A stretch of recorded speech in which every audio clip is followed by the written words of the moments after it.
হয়, আজিও ৰাজ্যত অব্যাহত আছে বানপানী ভয়ংকৰ পৰিস্থিতি। যদি বানপানী কিছু হাম কাটিছে ৰাজ্যত, কিন্তু কৃষক ৰাইজৰ কিন্তু এক শোচনীয় অৱস্থা হৈছে। মই প্ৰথমতে মোৰ সতীৰ্থ সাংবাদিকক মোক এটা দৃশ্যাংশ দেখুৱাবলৈ অনুৰোধ কৰিছোঁ। এয়া হৈছে সেই দৃশ্য, আৰু মই বৰ্তমান উপস্থিত হৈছোঁ কলিয়াবৰ মহকুমাৰ অন্তৰ্গত বৰগুলিত দেখা গৈছে কৃষক ৰাইজৰ মাজত এক হাহাকাৰময় পৰিৱেশ।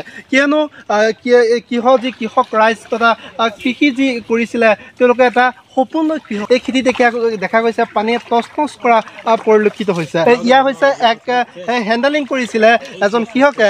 এই খেতিসমূহ হৈছে দেখুৱাইছোঁ যে বুল খেতি চাই ইয়াক কিমান ডাঙৰকৈ বুলসমূহ হৈছিলে, আৰু এই দৃশ্যাংশসমূহ দেখুৱাইছে মোৰ সতীৰ্থ সাংবাদিকে। ইয়াত দেখা পাইছে যে আপোনালোকে যে বৰগুলিত এই কৃষকসকলে কেনেদৰে ইমান কষ্ট কৰি তেওঁলোকৰ সপোনৰ খেতিকণ কৰিছিলে, কিন্তু এই সপোনৰ খেতিকণ যে পানীয়ে এক প্ৰকাৰ টচ কৰি থকা পৰিলক্ষিত হৈছে। এয়া হৈছে সেই দৃশ্যাংশ, খেতি পথাৰ কেনেধৰণে কৃষকসকলে কি অৱস্থাত আছে। আজিও কিন্তু বানপানী যদি কিছু হাম কাটিছে, তথাপি কিন্তু কৃষক ৰাইজৰ যি হাহাকাৰ পৰিৱেশ বা কৃষক ৰাইজৰ যি এক শোচনীয় পৰিৱেশ, তেওঁলোকৰ যি এইখিনি কিন্তু কমা নাই। মই পোনে কৃষকৰ পৰা মই প্ৰথমতে আপোনাৰ পৰিচয়টো দিব। পৰিচয় মোৰ আবু হানিফা 2 নম্বৰ বৰগুলি 2 নম্বৰ ৱাৰ্ড। আপুনি কি খেতি কৰিছে? আমাৰ খেতি সব খেতি আছে। আমাৰ খেতি তিয়ঁহ খেতি আছে, কুমড়া খেতি, জালি কুমড়া খেতি আছে, আবার বুল খেতি আছে, পানীলাও খেতি আছে, সব আমার পানী খাই পেলাইছে। জলকীয়া আছিলে বোলে, জলকীয়াটো আমাৰ ছিজনটো গ'ল, সব খাই পেলাইছে। ধাৰ কৰিছোঁ, বহুত পইচা ভৰাই 6-7 লাখ টকা আমি ধাৰ কৰিছোঁ। ধাৰ কৰি পেলাই আমি খেতিটো কৰিছিলোঁ। এতিয়াতো আমাৰ পানী আছে নে সব খাই পেলাইছে। আমাৰ ঘৰতো এতিয়া পানী আছে, ঘৰত পানী আছে। যে আমাৰ মুখ্যমন্ত্ৰী পঢ়া শুনাত যে আমি আহ্বান জনাইছোঁ যে আমাৰ এইখিনি যে আমাৰ এই সহায় কৰি দিয়ে। আপুনি কেইবিঘা খেতি কৰিছে বুলি ক'লে? 7 বিঘা মাটি। কি খেতি কৰিছিলে? খেতি মানে সব তিয়ঁহ খেতি কৰিছিলোঁ, পানীলাও আৰু জালি কুমড়া সেইটো লগাইছিলোঁ। এতিয়া কি সকলোখিনি সব নষ্ট কৰিলে, সব নষ্ট কৰিলে।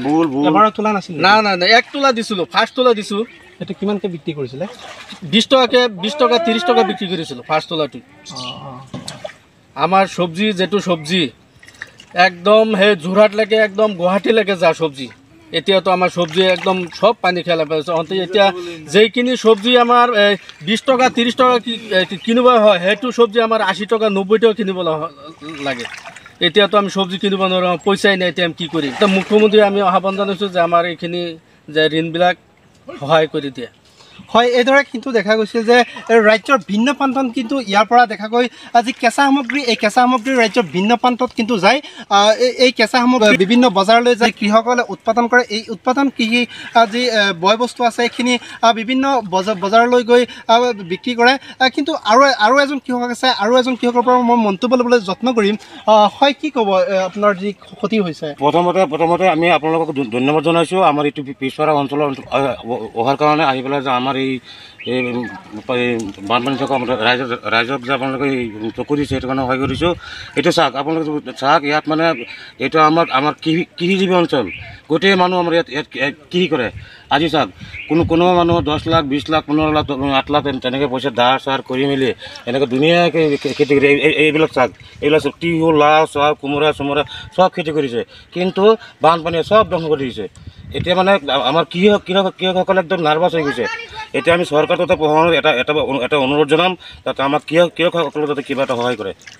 আৰু প্ৰশাসনেও কৈছোঁ যদি আপোনালোকে কিবা এটা সহায় কৰক আমাক কৃষকসকলে একেবাৰে নাৰ্ভাছ হৈ গৈছে।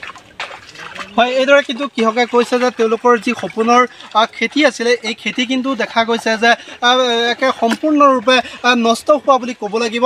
কিয়নো যি তেওঁলোকে বুল খেতি কৰিছিলে, তিয়ঁহ খেতি কৰিছিলে, লাও কোমোৰা কৰি খেতি কৰিছিলে, এই খেতিসমূহ পানীয়ে কিন্তু এক প্ৰকাৰ নষ্ট কৰি পেলাইছে। পাইছোঁ মোৰ কৃষকৰ, বৰগুলিৰ যি কৃষক আছে, এই কৃষকৰ কি এক হাঁহ নচৰা অৱস্থা হোৱা পৰিলক্ষিত হৈছে। দেখুৱাবলৈ পুনৰ অনুৰোধ কৰিম মোৰ সতীৰ্থ সাংবাদিকক। সেই আপোনালোকে চাওক কি কিদৰে কিমান ডাঙৰ হৈছিলে লাহপাকৈ ডাঙৰ হৈছিলে এই কৃষিকৰ্মৰ যি উৎপাদিত সামগ্ৰী এই সামগ্ৰীসমূহ কিন্তু এক প্ৰকাৰ বহুত হৈছিল তেওঁলোকৰ মনত আশা পুহি ৰাখিছিল যে তেওঁলোকে ডাঙৰ হোৱাৰ লগে লগে তেওঁলোকে বজাৰলৈ যাব আৰু টকা তেওঁলোকে বজাৰৰ পৰা আনি পেলাই তেওঁলোকে পৰিয়ালখিনি পোহপাল দিব যে তেওঁলোকৰ যি এই স্বাৱলম্বী হোৱাৰ সপোন দেখিছিলে কৃষক ৰাইজে মই এনিবাৰ 24ৰ জৰিয়তে সামগ্ৰিক পৰিৱেশ দেখুৱাইছোঁ কলিয়াবৰ মহকুমাৰ অন্তৰ্গত বৰগুলিত যি কৃষকৰ ৰাইজৰ যি হাহাকাৰময় পৰিৱেশ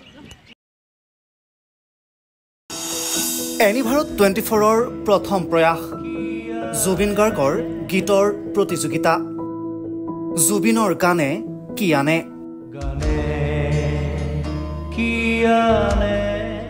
অডিশ্যনৰ বাবে যোগাযোগ কৰক 8638661821 আৰু 8812831556 নম্বৰত এনিভাৰত 24 উদ্যোগত এটা নতুন সংগীতৰ প্ৰতিযোগিতা আয়োজন কৰা হৈছে য'ত মোৰ গানৰ প্ৰতিযোগিতা হ'ব আপোনালোকে তাত প্ৰতিযোগী হিচাপে আহিবলৈ পাৰিব আৰু মোৰ ফালৰ পৰা আন্তৰিক শুভকামনা জনাইছোঁ আৰু অনুষ্ঠানটোৰ নাম হৈছে গানে কি আনে সকলোকে মৰম জনাইছোঁ সকলোৱে আহক ইয়াত অংশগ্ৰহণ কৰক thank you very much love you ৰব আপুনি যে এটা অপৰাধ কৰিবলৈ গৈ আছে আপুনি জানেনে এই নাবালিকা গৰাকীক এতিয়াই বিয়াত বহুৱাটো যে এটা অপৰাধ আপুনি জানেনে অপৰাধ কেনেকৈ মোৰ ছোৱালী মোৰ কথা তুমি যিয়েই নোকোৱা ভূঞা 18 বছৰৰ তলৰ যিকোনো কন্যা সন্তানৰ বিয়া দিলেই আইনগতভাৱে এক দণ্ডনীয় অপৰাধ বিয়া দিয়াজন যিমান দায়ী বিয়া পতাজনো সমানে দায়ী এতিয়া তাই পঢ়া শুনা কৰাৰ বয়স খেলা ধূলা কৰাৰ বয়স তাইক খেলিবলৈ দিয়ক পঢ়িবলৈ দিয়ক আৰু চাব এদিন আপুনি তাইক লৈ গৌৰৱ অনুভৱ কৰিব পাৰিব